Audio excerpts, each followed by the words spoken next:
Hi అండి. మా అమ్మకి పెళ్లి సిరీస్‌లో నెక్స్ట్ పార్ట్ ఇది థర్డ్ పార్ట్. నాకు కొంచెం హెల్త్ అప్సెట్ అవ్వడం వల్ల వీడియో పెట్టడం లేట్ అయింది. So, sorry for the delay. Video కోసం ఓపికగా ఎదురు చూసినందుకు చాలా థ్యాంక్స్ అండి. ఇక కథలోకి వెళ్తే, నేహ మంజరి డైరీ చదువుతుంది. శేఖర్ ప్రపోజ్ చేయడం, మంజరి నేను అనాథను, మీకు తగిన అమ్మాయిని చూసి చేసుకోండి అని చెప్పి రిజెక్ట్ చేసింది. శేఖర్ చాలా షాక్ అయ్యాడు. కానీ ఈ లోకంలోకి వచ్చి నువ్వు అనాథవి ఎప్పటికీ కావు, నీకు నేను జీవితాంతం తోడు ఉంటాను అని చెప్పాడు. ఎన్ని చెప్పినా వినలేదు. కోపంతో అక్కడ నుండి వచ్చేశాను. శేఖర్ ఆ రోజు నుండి ప్రతిరోజు నన్ను పెళ్లి గురించి అడుగుతూనే ఉన్నాడు. ఎన్ని విధాలుగా చెప్పినా నేను శేఖర్ చెప్పిన దానికి ఒప్పుకోలేదు. ఇలా చాలా రోజుల తర్వాత ఒకరోజు శేఖర్ నన్ను వాళ్ళ ఇంటికి తీసుకొని వెళ్ళాడు. శేఖర్ తల్లిదండ్రులు రామయ్య, జానకమ్మ గారు నన్ను చాలా ప్రేమగా పలకరించారు. జానకమ్మ గారు నన్ను లోపలికి రమ్మని పిలిస్తే లోపలికి వెళ్ళి సోఫాలో కూర్చున్నాను. ఇద్దరూ కాసేపు ఊరి గురించి, నేను శేఖర్ చేసిన పని గురించి మాట్లాడి ప్రశంసించారు. ఆ తరువాత వాళ్ళిద్దరూ కలిసి నన్ను ఒక మాట అడిగారు. నాకు చాలా ఆశ్చర్యం వేసింది. నీ వ్యక్తిత్వం మాకు బాగా నచ్చింది. మాకు కుల పట్టింపులు, మత పట్టింపులు లేవు. నీలాంటి మంచి మనసు ఉన్న అందాల బొమ్మను మా కోడలిగా చేసుకోవాలని అనుకుంటున్నాం. నీకంటే గుణవంతురాలిని మేము మా వాడికి తీసుకొని రాలేము. మాకు నీ తల్లిదండ్రులలాగా ప్రేమను పంచే అవకాశం మా ఇంట్లో కోడలిలా వచ్చి ఇస్తావా తల్లి అని అన్నారు. నేను వారి ప్రేమ, ఆదరణకు కాదు అని చెప్పలేకపోయాను. శేఖర్ వైపు చూస్తే అతని కళ్ళల్లో నిస్వార్థమైన ప్రేమ, అనురాగం కనిపించాయి. చిన్నప్పటి నుండి అనాథగా ఎన్నో కష్టాలు పడ్డాను. ఏదో పుణ్యం చేసుకున్నట్లుగా ఒక్కసారే తల్లి, తండ్రి, స్నేహితుడి లాంటి భర్త దొరికినట్లు అనిపించింది. దాంతో సరే అని చెప్పాను. అందరి మొహాల్లో దీపావళికి వచ్చిన వెలుగంత సంతోషం కనిపించింది. గుమ్మంలోంచి మాత్రం ఎవరో అయితే నేను ఒప్పుకోవద్దా అని అన్న మాట వినిపించింది. శేఖర్ వాళ్ళ అక్క చేతిలో బాబుతో నిలబడి ఉంది. మేమందరం అటు చూశాం. బాబు మామ అంటూ ఆమె దగ్గర నుండి పరిగెత్తుకుంటూ వచ్చి శేఖర్ చంకెక్కాడు. ఆవిడ పేరు నిర్మల. నిజంగానే మనిషి నిర్మలంగా ఉంటుంది.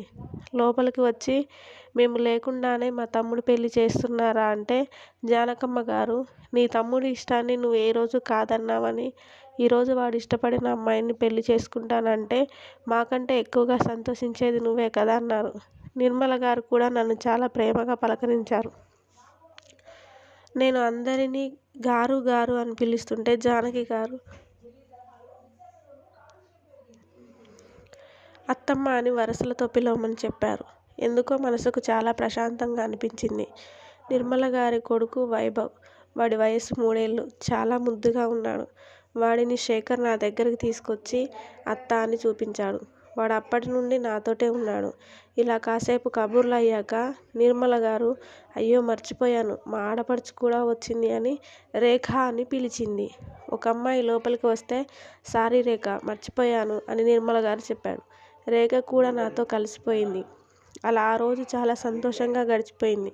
సాయంత్రం తిరిగి వస్తుంటే అత్తమ్మ నన్ను వెళ్ళొద్దు, అక్కడే ఉండు అని పట్టుబట్టింది. కానీ నేనే పెళ్లి వరకు విడిగా ఉంటానని చెప్పాను. నా మాట కాదు అనలేక సరే అన్నారు. ఇంటికి వచ్చాక శాంతమ్మకు విషయం చెప్పాను. తను కూడా చాలా సంతోషించింది. అప్పటి నుండి శేఖర్ రోజు ఇంటికి వచ్చేవాడు. వస్తూ వైభవ్ని కూడా తీసుకొచ్చేవాడు. నాకు వైభవ్ చాలా బాగా కనెక్ట్ అయ్యాడు. వాడితో ఉంటే అసలు టైం తెలిసేది కాదు. వైభవ్ నాకు ముద్దు పెట్టేవాడు. యువర్ మైనత్త అని చాలా పొసెసివ్గా ఉండేవాడు. తన మేనత్త రేఖ దగ్గరికి వెళ్ళేవాడు కాదు. ఒక్కోసారి శేఖర్ని కూడా నన్ను ముట్టుకొనిచ్చేవాడు కాదు. మాకెందుకంత బంధం ఏర్పడిందో తెలియదు.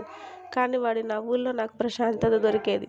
ఇలా ఉండగా శాంతమ్మని చాలాసార్లు వేరే పెళ్లి చేసుకోవాలని ఒప్పించే ప్రయత్నం చేశాం. కానీ తను అస్సలు వినలేదు. బంధాల మీద నమ్మకం లేదు అని అలాగే ఉంటానని చెప్పింది. మనసుకు చాలా బాధ అనిపించింది. కానీ మేమేమీ చేయలేకపోయాము. నాతో పాటే ఉండి ఇంట్లో పనులు, వంట పని చేస్తూ స్కూల్లో పిల్లలకు ఆయాగా ఉంటూ వచ్చింది. ఇలా శేఖర్తో పాటు అప్పుడప్పుడు రేఖ కూడా మా ఇంటికి వచ్చేది.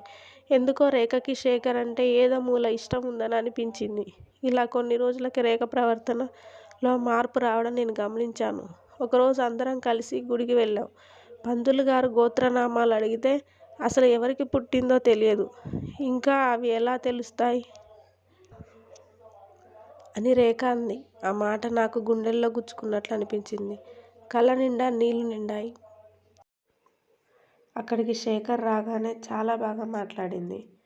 రేఖకి నేను నచ్చలేదని అర్థమైంది. వైభవ్ అత్త అని దగ్గరికి వచ్చాడు. వాడి నవ్వుల్లో నాకు జరిగిన అవమానం మర్చిపోయాను. అలా రోజు ఏదో ఒక విధంగా రేఖ నన్ను ఇబ్బంది పెడుతుంది. కానీ ఎందుకో నాకు అర్థం కాలేదు.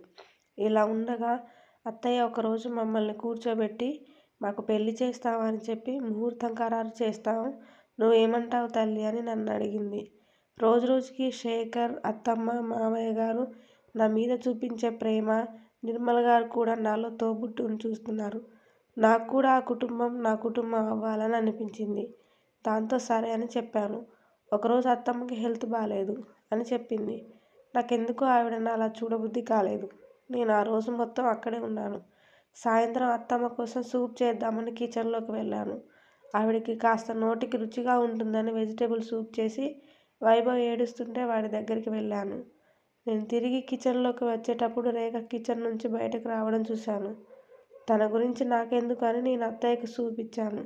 కానీ అది చాలా కారంగా ఉందని అత్తయ్య కళ్ళ నుండి నీళ్లు వచ్చాయి. నేను టేస్ట్ చూసినప్పుడు అది బాగానే ఉంది. అత్తయ్యను అలా చూడలేకపోయాను. అయినా కానీ ఆవిడ నన్ను ఒక్క మాట కూడా అనలేదు. రేఖ అక్కడికి వచ్చి నన్ను ఏదో అనాలని ప్రయత్నించింది. కానీ అత్తయ్య అందరినీ ఆపి మంజరి నా కోసం చాలా ప్రేమగా సూప్ చేసి ఇచ్చింది. తనకు వచ్చినట్లు చేసింది. ఏదో కొంచెం కారంగా ఉంది కానీ ఇందులో తన తప్పేమీ లేదు అంది.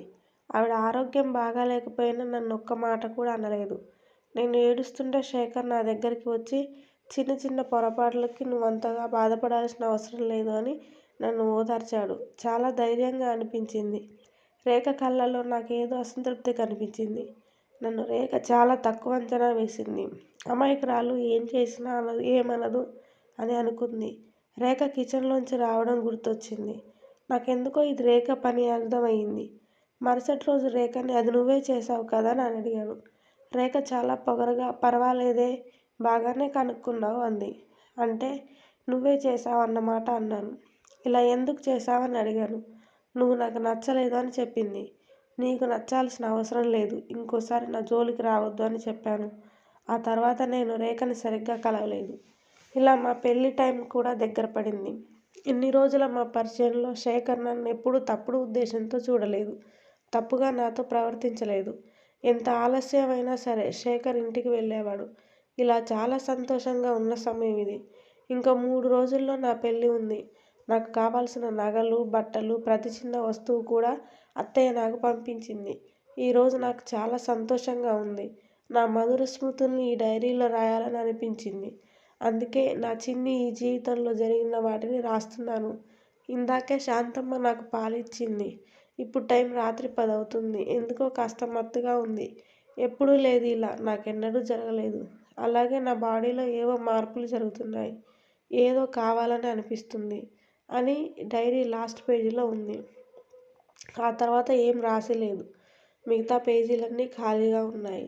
నేహ డైరీ క్లోజ్ చేసింది. అంటే మంజరి గారికి ఏదో జరిగింది. ఆవిడ ఏదో బలమైన కారణం వలన ఇలా ఊర్లోంచి వెళ్ళిపోయింది. అది ఏంటో కనిపెట్టాలి అని అనుకొని వెంటనే శాంతమ్మ దగ్గరికి వెళ్ళింది. శాంతమ్మని పిలిచి ఆ రోజు మంజరి గారు వెళ్ళడానికంటే ముందు రోజు ఏం జరిగింది, నువ్వు ఆ రోజు ఇంట్లో లేవా అని అడిగింది. శాంతమ్మ ఆలోచించి, అది ఆ రోజు మంజరమ్మకి నైట్ పాలిచ్చాను తల్లి. తను వెళ్ళి తన రూమ్లో ఉంది. అంతలో శేఖర్ బాబు గారి ఇంట్లో పనిచేసే కుర్రాడు ఒకడు వచ్చి మా నాన్నకి ఒంట్లో బాలేదు, చాలా సీరియస్గా ఉందని చెప్పాడు. నాకెంత అన్యాయం చేసినా నా కన్న తండ్రి కదా తల్లి. అందుకే నేను ఆ నైట్ వెళ్ళాను. మళ్ళీ తెల్లారి వచ్చేసరికి మంజరి ఇంట్లో లేదు. ఏమైంది అని చుట్టూ వెతికాను. కానీ రైల్వే స్టేషన్లో చూశామని చెప్పారు. ఎంత వెతికినా మంజరి జాడ దొరకలేదు అని ఇంకా ఏదో చెప్పబోయి ఆగిపోయింది. సరే అని నేహ తన రూంలోకి వెళ్ళిపోయింది. మరుసటి రోజు వైభవ్ని కలిసి తనకి డైరీ దొరికిన విషయం, అందులో మంజరి రాసిన వివరాలు చెప్పింది. అవునా అని వైభవ్ కూడా ఆ డైరీ తీసుకొని చదివాడు. ఇలా ఇద్దరూ కలిసి మంజరి గారిని మనం వెతుకుదామని అనుకున్నారు. ఇంతటితో ఈ 3rd పార్ట్ కంప్లీట్ అయింది. నెక్స్ట్ 4th పార్ట్లో ఈ కథని ముగించేద్దాం. నాకు సపోర్ట్గా ఉన్నందుకు ధన్యవాదాలు. Thank you.